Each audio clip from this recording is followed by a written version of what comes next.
बिस्मिल्लाहिर्रहमानिर्रहीम। अस्सलाम वालेकुम ख़वातीन और हज़रात, मैं हूँ आपका जुनैद सलीम और आप देख रहे हैं इंसाफ डिजिटल।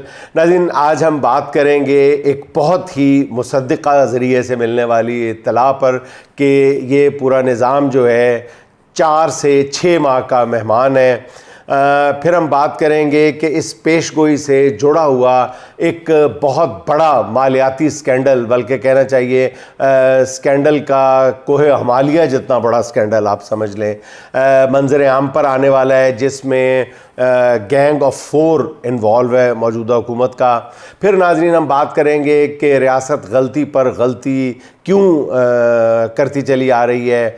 नाज़रीन, 9 मई का कंबल उतारने में असल मुश्किल क्या है, कौन किसकी कमज़ोरियों से फ़ायदा उठा रहा है, इस पर बात करेंगे। लाहौर और पिंडी के दरमियान कशमकश कितनी असली है और कितनी यकीनी है, इस पर भी बात करेंगे। अलीमा खान के बेटों की गिरफ्तारियों में कौन कौन सेम पेज पर है, इस पर भी बात होगी। और इस्लामाबाद में क्या हो रहा है, ये भी बात ज़रूरी है। अमरीकी वज़ीर ख़ारजा के दौरे से पहले क्या इक़दामात लिए जा रहे हैं, और मातहत अदलिया से एक बहुत अच्छा फ़ैसला है, उस पर भी बात करेंगे। मगर नाज़रीन, पहले ज़िक्र हो जाए, रियासत हवास बाख्ता है, उसे समझ नहीं आ रही कि क्या करे। इमरान खान की ज़मानतों के फ़ैसले ने रियासत की रही सही मत भी मार के रख दी है। हालांकि हर किसी को पता है कि ज़मानत के इस फ़ैसले से इमरान खान को रिहाई नहीं मिलने वाली, मगर मुल्क की आला तरीन अदालत के सामने 9 मई का बयानिया जिस बदतरीन अंजाम से दोचार हुआ है, उसने निज़ाम के रखवालों को अपनी नज़रों में गिरा दिया। सबको पता है कि 26वीं तरमीम के ज़रिए अदालती महाज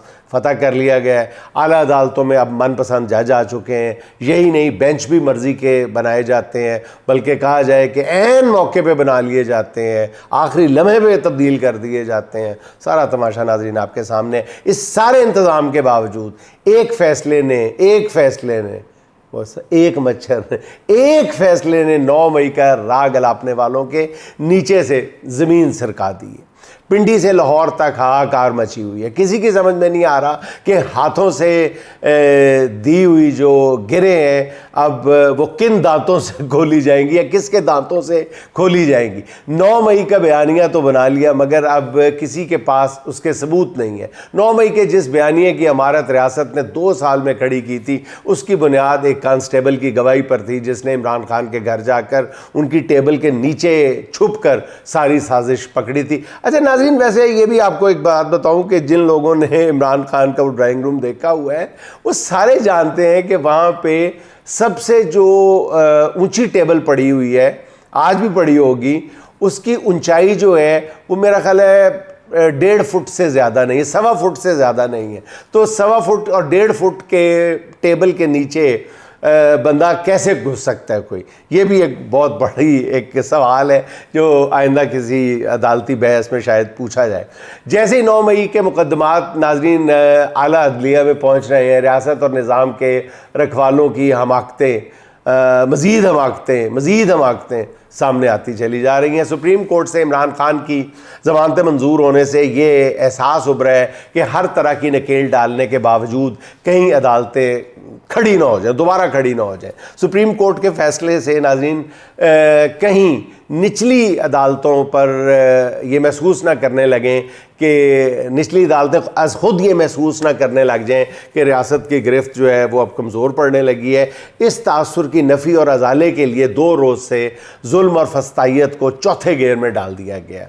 अलीमा खान के बेटों की गिरफ्तारी इसी खौफ से की गई है कि कहीं रियासती कंट्रोल में कोई कमी नज़र ना आए। इमरान खान को 9 मई की साजिश का मरकज़ी किरदार या मास्टरमाइंड करार दिया गया, मगर उनके खिलाफ भी रियासत के पास रत्ती बराबर भी सबूत नहीं है, झूठा सच्चा भी नहीं है। तो बाकी किसी और की तो बात ही छोड़ दें। बयानिए की इस कमज़ोरी को नाज़रीन जुल्म के हथकंडों में छुपाने की कोशिशें हो रही हैं।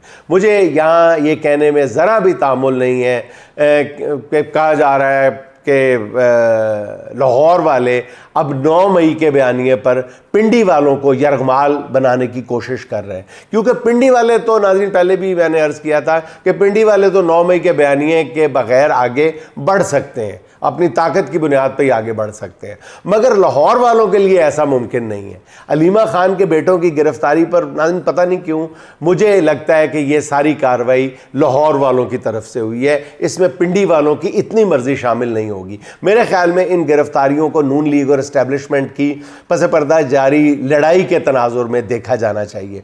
पिंडी वालों का मसला ये है कि उन्होंने 9 मई का राग इतनी शिद्दत से गाया था कि अब वो अपने ही दोस्तों के हाथों नुकसान उठा रहे हैं। पहले भी अर्ज किया था कि 9 मई के बयानिए की बेनिफिशरी सिर्फ और सिर्फ नून लीग है या मोहसिन नकवी ग्रुप है या मोहसिन नकवी साहब है जिन्होंने उसकी आड़ में इक़्तिदार हथिया लिया। इसलिए जब तक आम इंतखाबात में मिलने वाले मैंडेट का हकीकी वारिस अपने हक से दस्तबरदार होने का ऐलान नहीं कर देता, मैंडेट पर कब्जा करने वालों को चैन नहीं मिलने वाला। जैसे ही उन्हें इक़्तिदार छिन जाने का ज़रा सा भी इशारा मिलता है तो वो बेचैनी और खौफ में ब्लंडर पे ब्लंडर मारते चले जा रहे हैं। अलीमा खान के बेटों की गिरफ्तारी इसी तरह का एक ब्लंडर, बिग ब्लंडर है, सबसे बड़ी गलती है। अब तक पिछले 6 माह के दौरान मेरा ख्याल जितनी भी अदालती गलतियां की गई हैं उनमें से सबसे बड़ी गलती ये अलीमा खान के बेटों की इस अंदाज में गिरफ्तारी है। अलीमा खान के दूसरे बेटे शेर खान को आज अदालत में पेश किया गया। अदालत ने उनका भी ठक ठक ठक 5 रोज़ा जिस्मानी रिमांड दे दिया। और इन गिरफ्तारियों पर केपी हुकूमत का किरदार जो है वो भी बहुत ही मशकूक नहीं बल्कि खुले लफ्ज़ों में कहूँगा मुजरिमाना हो चुका है, जो बिल्कुल चुप साध के बैठी हुई है। ज़राए अब अली अमीन और शेर अफजल मरवत के नेटवर्क के हवाले से जो ख़बरें दे रहे हैं उसके बाद यकीन करने को दिल करना लगा है कि PTI की पेशतर क़यादत कॉम्प्रोमाइज़्ड है। और नाज़रीन दूसरी बात यह है कि मैं देख रहा था आज इसका मरवत साहब का एक इंटरव्यू सुन रहा था। मेरा ख्याल है कि मरवत साहब को अपनी बची खुची इज़्ज़त बचाने के लिए ख़ुद ही रास्ते से हट जाना चाहिए और ये कहना छोड़ देना चाहिए कि जी मेरा कायद अभी भी इमरान खान है, मैं PTI में हूँ और बाकी क्या रह गया। अब ये बातें नहीं करनी चाहिए, अपनी इज़्ज़त बचानी चाहिए। चुप करके आप अपने घर में बैठ जाएं जाके, इसके अलावा इज़्ज़त बचाने का कोई रास्ता नहीं है। और नाज़रीन बार बार वो आज कह रहे थे कि सोशल मीडिया के कुत्ते मुझ पर छोड़ दिए गए हैं, सोशल मीडिया मुझ पर छोड़ दिया गया है। नाज़रीन जब कोई बंदा सोशल मीडिया का इस अंदाज में बात करता है कि सोशल मीडिया मुझ पे छोड़ दिया गया और वो बात वो PTI की कर रहा होता है, नाज़रीन यकीन जानिए कि वो फिर सोशल मीडिया के लोगों की बात नहीं कर रहा होता, वो PTI के कारकुनान की बात कर रहा होता है। अगर ये शेर अफजल मरवत ने गाली दी है आज के इस इंटरव्यू में, गुफ्तगू में, तो वो सोशल मीडिया को नहीं दी, उसने खुल के PTI के कारकुनों को गाली दी है, क्योंकि सोशल मीडिया PTI के कारकुनों से आगे कुछ भी नहीं है। ये बयानियाँ बनाते हैं, PTI के कारकुन बनाते हैं। ये ठाक जिसके पीछे पढ़ते हैं, गलत पढ़ते हैं सही पढ़ते हैं, बात की बात है, ये एक दूसरी बहस है। लेकिन जब कोई कहता है तो फिर ये मान लेना चाहिए कि social media is the name of PTI workers. अच्छा नाज़रीन, और अलीमा खान के बेटों की गिरफ्तारी पर रद्द-ए-अमल तो दरकिनार, उल्टा उससे ये ग्रुप जिसकी मैं बात कर रहा हूँ ये खुश दिखाई दे रहा है। हालत यह है कि इस कॉम्प्रोमाइज क़यादत को अब अल्ताफ़ हुसैन ने ट्वीट करके शर्म दिलाने की कोशिश की है।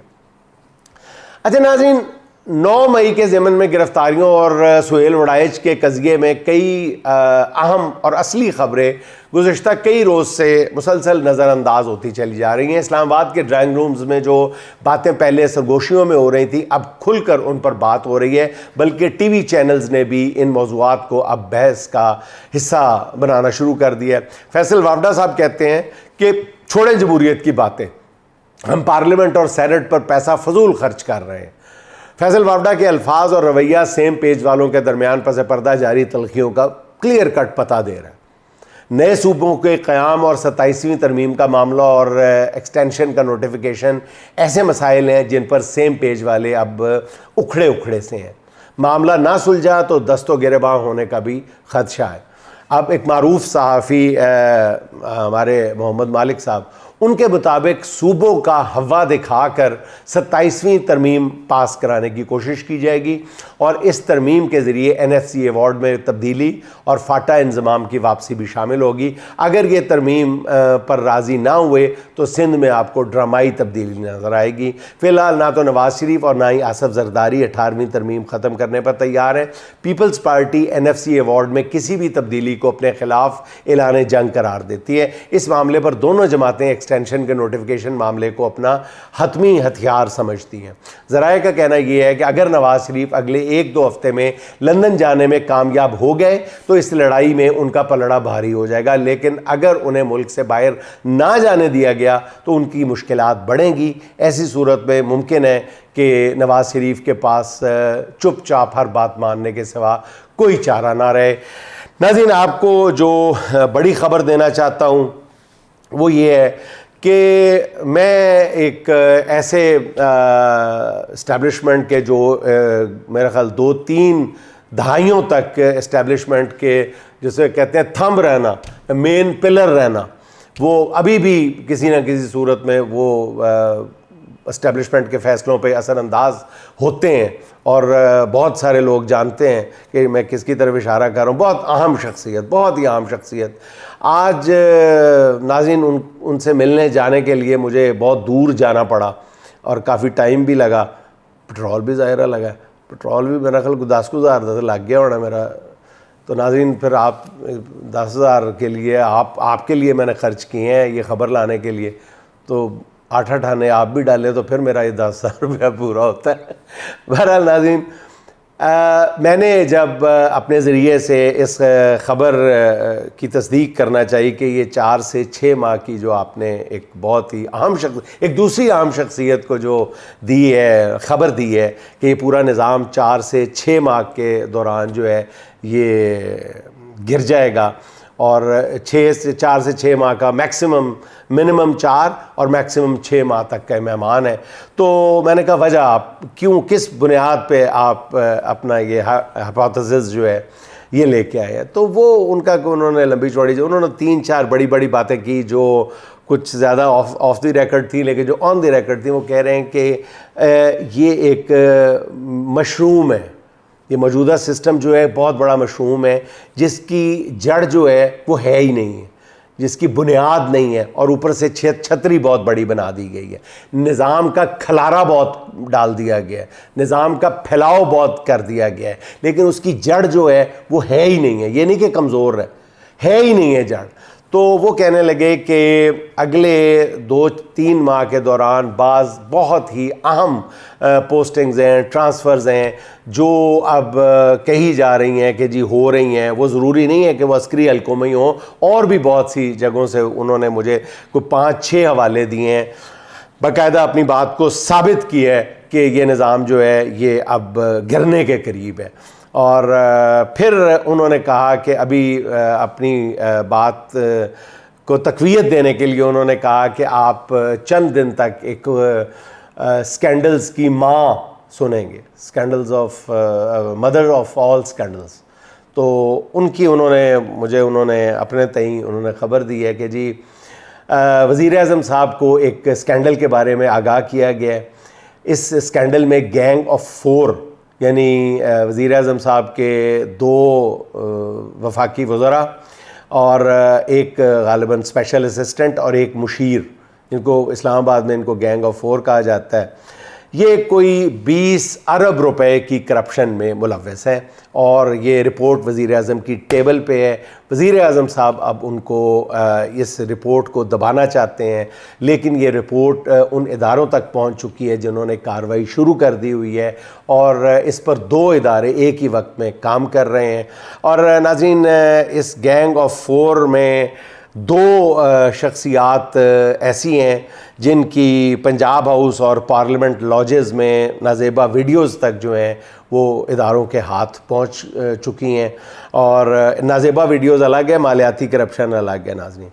और इस जो ये स्कैंडल आपको बता रहा हूँ, इसकी नाज़रीन जो फ्रंट मैन है आगे, उसकी सिर्फ जो वैल्यू जो रोकड़ा जो रिसीव किया है उसको जब एवेल्यूएट किया गया है तो वो 3-4 दिन तक की 2 अरब रुपए से तजावज़ कर गया है। यानी फ्रंट मैन ने जो खुद पैसे कमाए हैं उसकी मालियत जो है 2-4 दिन के दौरान जो पता चली है वो 2 अरब रुपए से ज़्यादा है। और उस फ्रंट मैन ने लाहौर और इस्लामाबाद में घर ख़रीदे हैं। और ये जो गैंग ऑफ 4 है ये PDM 1 से चला आ रहा है, PDM-1 के दौर से ही चला आ रहा है और ये सारे इकट्ठे गैंग की शक्ल में काम कर रहे हैं। फिर गाड़ियों की तादाद भी ख़ासी ज़्यादा है, जिसमें एक जो गाड़ी है वो बेशकीमत स्याह रंग की गाड़ी है, वो भी सामने आई है। और बहुत कुछ है इसमें नाज़रीन, बहुत कुछ है, जिसमें कई कामों पे जो है वो 15% कमीशन लिया गया है और इसलिए 15 से 20% कमीशन हर मामले में लिया जाता है, मुश्तरका तौर पे फिर तकसीम किया जाता है। तो ये एक लंबी कहानी है और ये कहानी जो है अब अपने मंतकी अंजाम की तरफ बढ़ेगी और जैसे ही ये धमाका होगा तो हुकूमत को मुँह दिखाने के लिए जगह नहीं मिलेगी। अच्छा नाज़रीन, दूसरी तरफ शहर इक़्तिदार में एक और ख़बर गर्म है कि अमरीकी वज़ीर ख़ारजा मार्को रूबियो पाकिस्तान का दौरा करने वाले हैं। इनके दौरे को देखते हुए भी कुछ पेशगी इक़दाम किए जा रहे हैं। ज़राए का कहना यह है कि फ़ील्ड मार्शल की सदर ट्रंप के साथ मुलाकात के दौरान अमरीकी सदर ने इमरान खान का मामला सॉर्ट आउट करने यानी हल करने को कहा था। मुमकिन है इस बारे में सदर ट्रंप को उस वक्त कोई वाज़ेह जवाब ना दिया गया हो, लेकिन ये कह के मामला टाल दिया गया हो कि हम देखते हैं, कोई रास्ता निकालते हैं। अब वज़ीर ख़ारजा मार्को रूबियो के दौरे के दौरान इस पर कोई ना कोई पेशरफ्त लाजमन दिखाना होगी। ज़राए का कहना यह है कि इसके लिए काम शुरू हो चुका है और किसी न किसी जगह पर यह तासुर तक़वियत पकड़ रहा है कि नून लीग और पीपल्स पार्टी के हाथों ब्लैकमेल होने से बेहतर है कि कैदी के साथ मामले की कोई सूरत बनाई जाए। इसके लिए माफ़ी जैसी फजूल शर्त से फिर पीछे हटना चाहिए। इस डील का या इस मामले का फ़ायदा ये होगा कि इमरान खान मकबूलियत की उस महराज पे है कि वो कालाबाग डैम बनाने से लेकर 18वीं तरमीम ख़त्म करने तक जो भी कहेगा कौम उसको फौरी तौर पर कबूल कर लेगी। बाज़ राय का ये कहना है कि इमरान खान की ज़मानतों के फ़ैसले के बाद माहौल कुछ साजगार भी हो चुका है। शायद इसी माहौल को ख़राब करने के लिए लाहौर में अलीमा खान के बेटों की गिरफ़्तारी वाली शरारत की गई है। इस्टेब्लिशमेंट फ़िलहाल एक्सटेंशन के नोटिफिकेशन वाले मामले में फंसने से या उलझने से गुरेज़ कर रही है, इसलिए कि वो सेम पेज वालों को खुलकर शड़प कॉल नहीं देना चाहते। मगर नवंबर के बाद दुनिया मुख्तलिफ नज़र आएगी नाज़रीन आपको, और फिर आपको मेरी पहले वाली जो मुखबरी है, जो ख़बर है 4 से 6 माह वाली बात, उस पर भी आपको उसको तक़वियत मिलती है, आपको उस पर भी यकीन आ जाएगा। अच्छा नाज़रीन, मारूफ सहाफ़ी खालिद जमील को इस्लामाबाद की अदालत ने रिहा कर दिया है। गुज़िश्ता रोज़ FIA ने उन्हें घर से गिरफ़्तार किया था। उन पर इल्ज़ाम था कि उन्होंने रियासत मुखालिफ ट्वीट की है।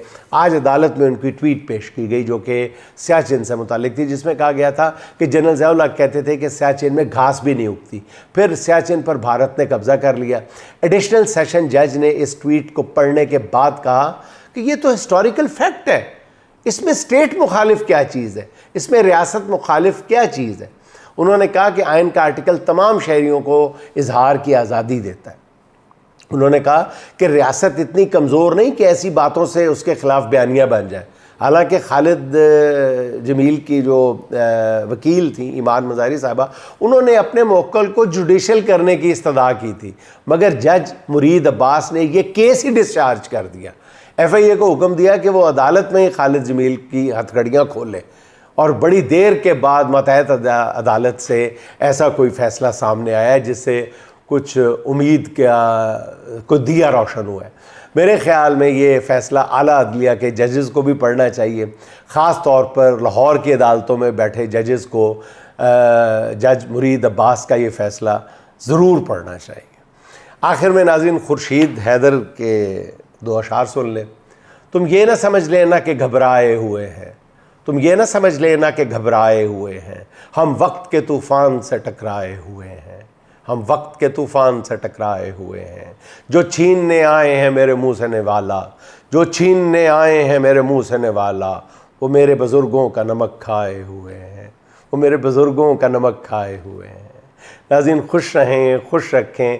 आपसे मुलाकात होगी इंशाअल्लाह अगले व्लॉग में। अल्लाह हाफ़िज़।